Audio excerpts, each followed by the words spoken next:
Every eye in the ballroom was on the staircase. Maria Gibson descended it like she'd blocked the scene herself, one hand trailing the gilded rail, the other extended back toward the man who couldn't stop staring. Her gown was mauve crimson, hand-beaded, built to catch every chandelier's light and throw it back tenfold. Somewhere behind her, a woman in green gasped loud enough to hear over the string quartet. Gaetano Lori, the most feared boss in Chicago, had walked into this palace expecting to lead his fake wife through his biggest night. Instead, she was leading him. 48 hours earlier, he hadn't even known her name.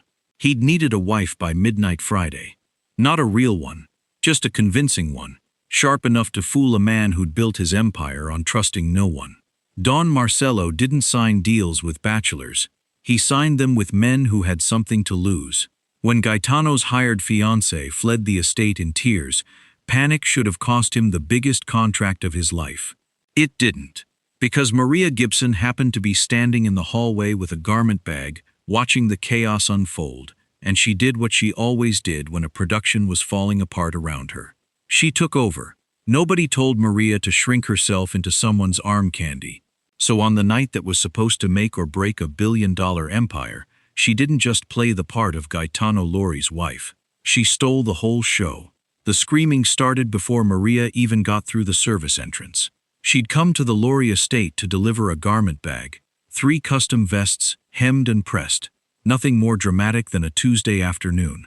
Instead, she found a woman in a torn silver dress, sobbing into the arms of a security guard, shrieking something about not signing up to die, while a dozen men in dark suits stood frozen like they'd never seen a crisis they couldn't shoot their way out of. In the center of it all was Gaetano Lori. Maria had dressed enough tenors and baritones to recognize a man performing control while actually holding none. His jaw was tight, his voice low and clipped as he barked orders nobody was following. 48 hours, she gathered, piecing together the shouting.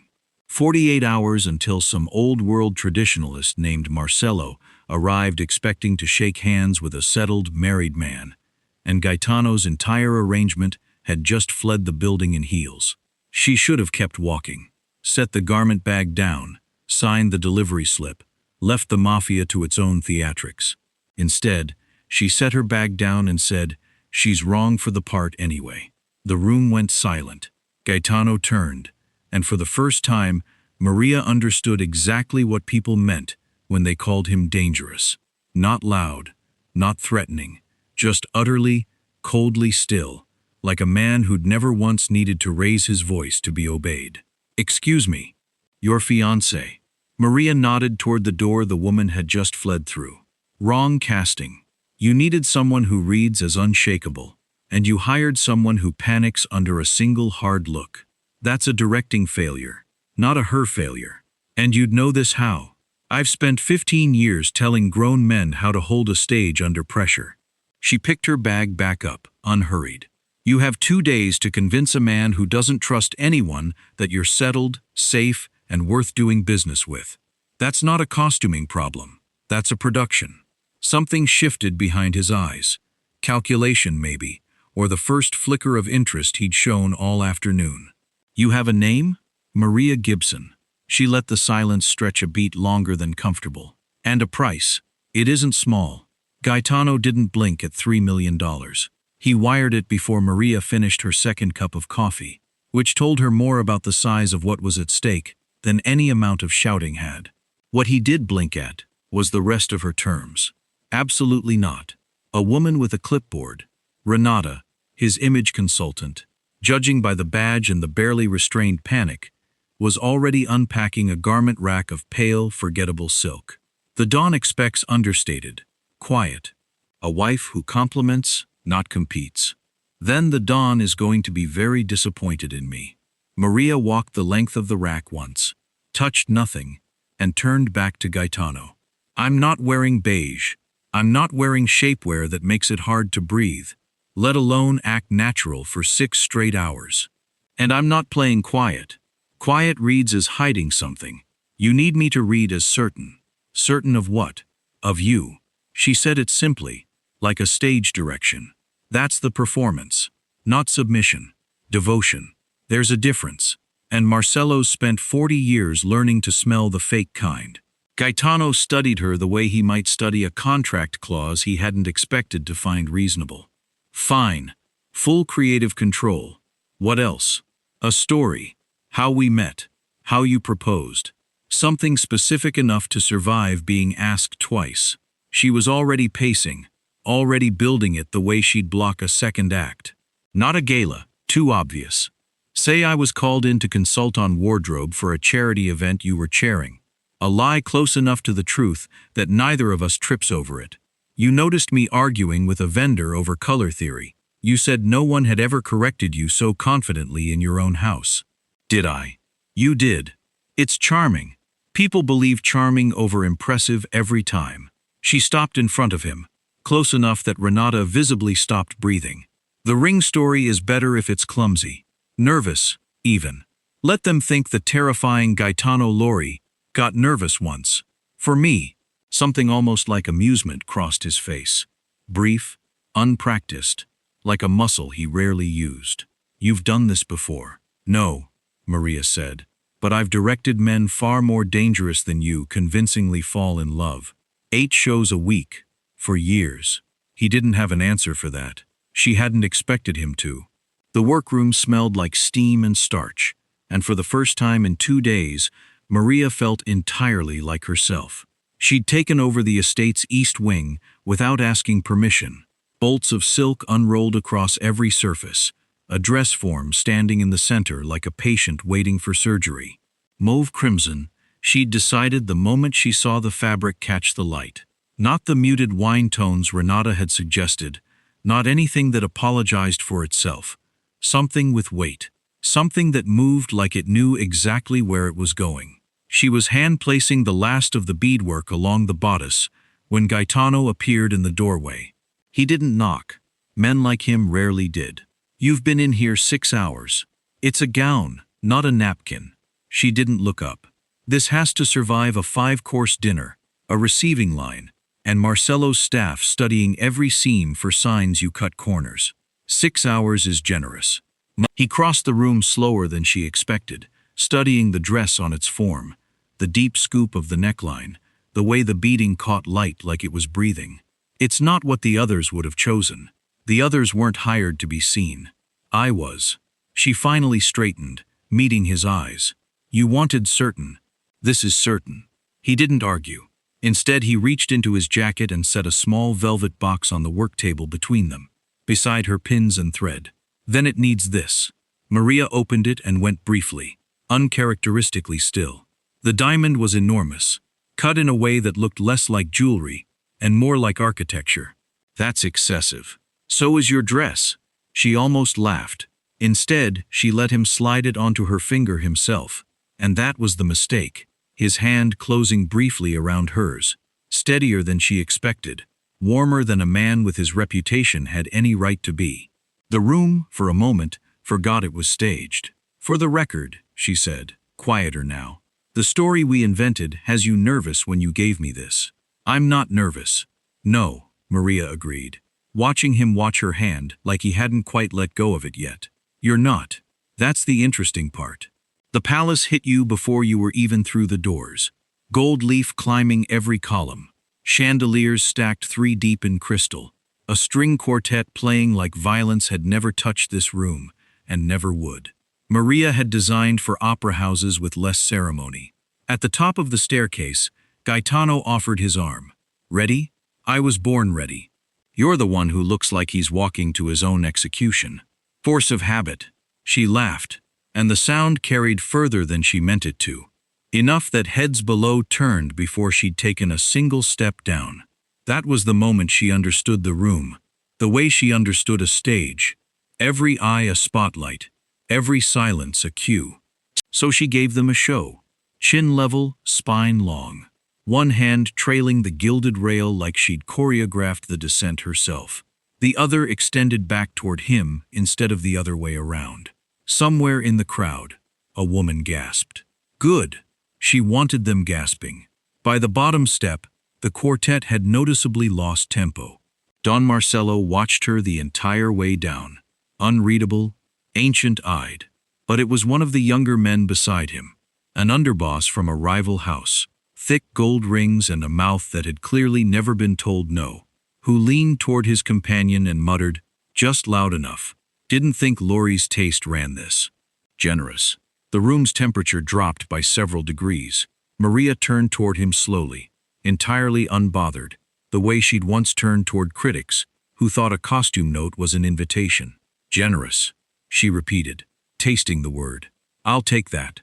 It's certainly more generous than whatever's compensating for that tie." A beat of stunned silence. Then someone near the bar laughed outright, badly disguised as a cough. "I don't believe we've met," the underboss said, jaw tight now. "No," Maria agreed pleasantly. "And at this rate, we won't need to again." Don Marcello, for the first time all evening, smiled. Slow, genuine, entirely unhidden.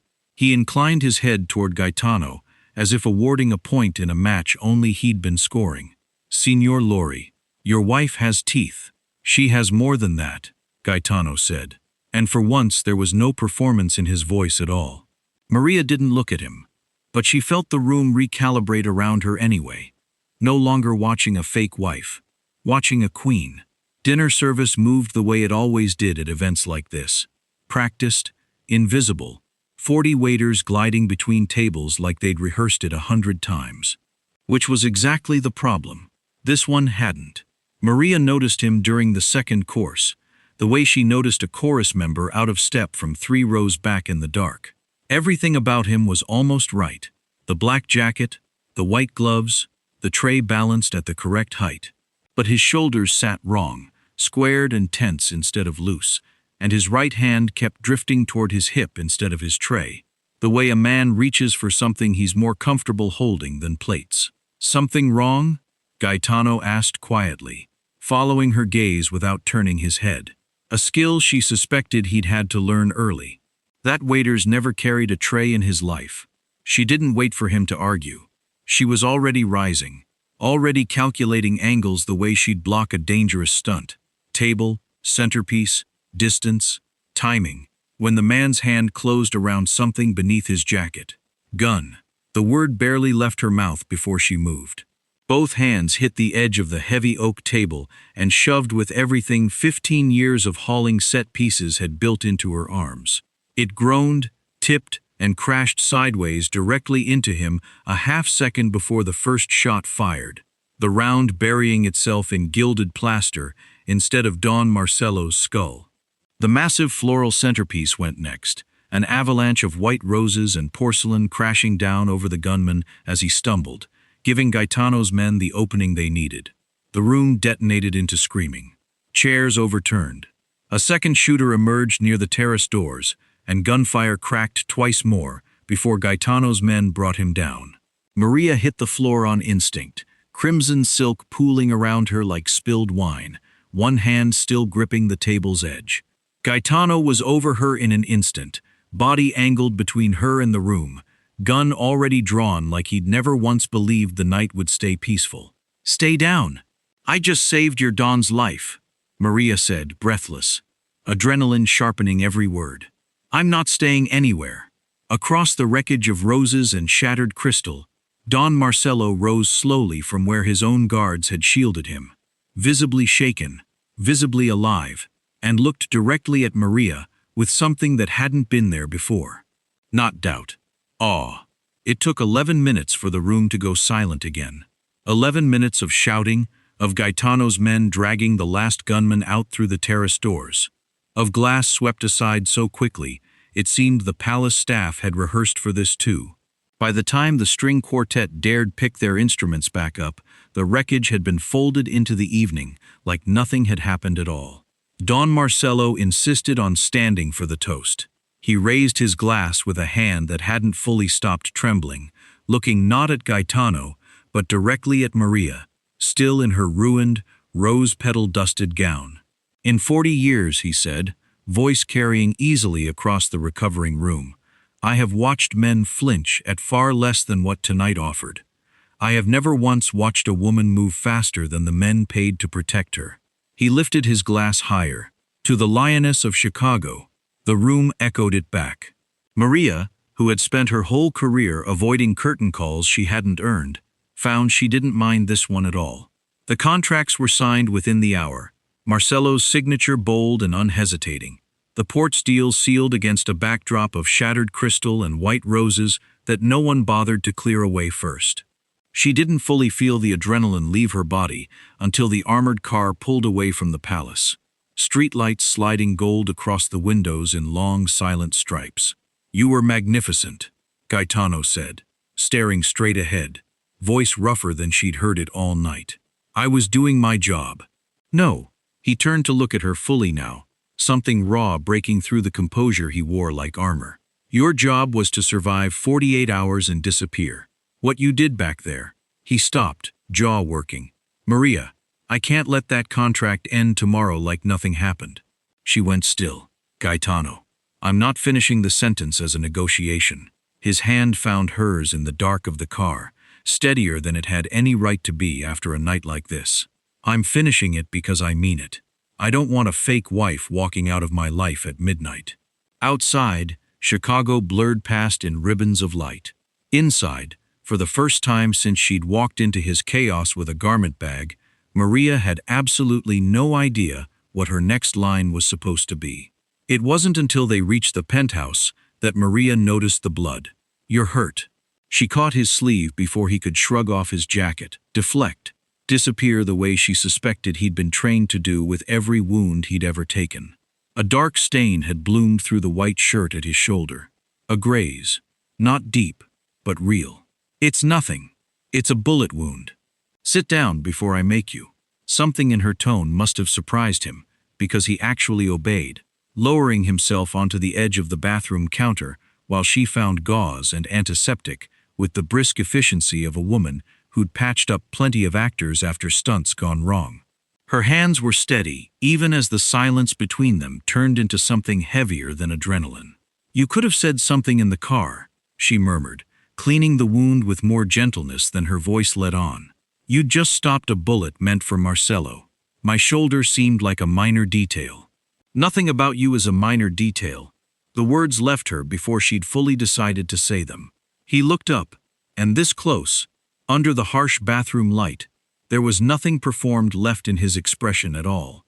Just a man who had spent his whole life being feared, looking at someone who clearly wasn't afraid of him at all. Neither of them moved for a long moment. Then both of them did. What happened after was not part of any contract. Not blocked, not rehearsed. Just real, unhurried, and entirely their own. Morning arrived in gray light, and the low hum of security monitors. Maria sat cross-legged on the penthouse floor, gala footage spread across 3 screens, still wearing Gaetano's shirt, mind already 3 steps ahead of her coffee. "Something's wrong with the room," she said. Gaetano crouched beside her, studying the same footage he'd watched a dozen times overnight. "It looks the same as the walkthrough." "That's the problem. It shouldn't." Maria traced a finger across the screen, marking exits, sightlines, the placement of every table like she was reading a script for blocking errors. "The waiter's entrance route only works if the second exit door was unlocked. That door's always secured during events. I checked the layout myself before the gala. Who has access to change that?" Maria didn't answer right away. She simply pulled up the staffing schedule, cross-referenced against the one name that appeared in every version of the floor plan, every walkthrough, every adjustment made in the final hours before the ambush. "Silvio," she said quietly. Gaetano's face went cold in a way she hadn't seen since the night they'd met. Silvio didn't deny it. He barely had the chance. By the time Gaetano's men brought him into the penthouse, the evidence Maria had assembled, timestamps, door logs, the altered floor plan laid out like a marked-up script, left no room for negotiation. Gaetano listened to 11 years of loyalty unravel in under 3 minutes. His face unreadable in the way she now understood meant he was memorizing every word. Silvio was gone before sunset. Maria didn't ask where, and Gaetano didn't offer. What arrived 2 days later was a message instead. A bounty, substantial and unsubtle, placed on Maria's head by the coalition Silvio had been feeding all along. Reign in the woman who ruined the coup, or pay her price yourselves. You should disappear for a while, one of Gaetano's men suggested. Quietly, somewhere safe. I don't do quiet, Maria said, and I've never once been safe by shrinking myself. I didn't start now. Gaetano didn't argue with her about it, which was somehow more unsettling than if he had. Instead, that evening, he found her in the workroom again, surrounded by silk she had no reason to be cutting anymore, and knelt in front of her, the way no boss in his position ever knelt for anyone. I'm done pretending this was ever a contract, he said, opening a box that held nothing like the flawless, staged diamond from before. This one was hers, chosen, not performed. I'm not offering you protection, Maria. I'm offering you the whole thing. My name, my enemies, my life, unscripted, for as long as you'll have it. That's a terrifying proposal. You've never once been afraid of terrifying. She looked at him, really looked, the way she once studied a stage before deciding whether a production deserved her name on it, and found, for the first time in longer than she could remember, that she wasn't performing anything at all. Yes, Maria said. Direct me toward forever. Gaetano Lori. I accept the role. 6 months later, Maria Gibson stood at the back of a cathedral she'd redesigned 3 times before approving, and thought, this, finally, is a production worth my name on the playbill. She'd directed every element herself. The candlelight, the music, the exact moment the doors would open. No wedding planner had been trusted with a single cue. When the organ swelled and the doors parted, she didn't hesitate, didn't shrink, didn't wait to be told she was ready. She walked. The ivory gown moved like water down the aisle, beaded by her own hand through nights she refused to delegate, built to be seen exactly the way she intended, commanding, unapologetic, entirely hers. Every guest rose. Somewhere near the front, Don Marcello dabbed his eyes without a trace of shame. At the altar, Gaetano watched her the way he had that very first night, like a man who'd walked into his own story expecting to write it alone, and lost every ounce of control the moment she'd taken the stage. Ready? He murmured, echoing the very first thing he'd ever asked her. I was born ready, Maria said. You're the one who still looks nervous. Force of habit. She smiled, took his hand, and stepped fully into the role she'd been building toward her entire life. Not a fake wife, not a hired performance, but the undisputed queen of a story she had, from the very first act, refused to let anyone else direct. The curtain, at last, was hers to close.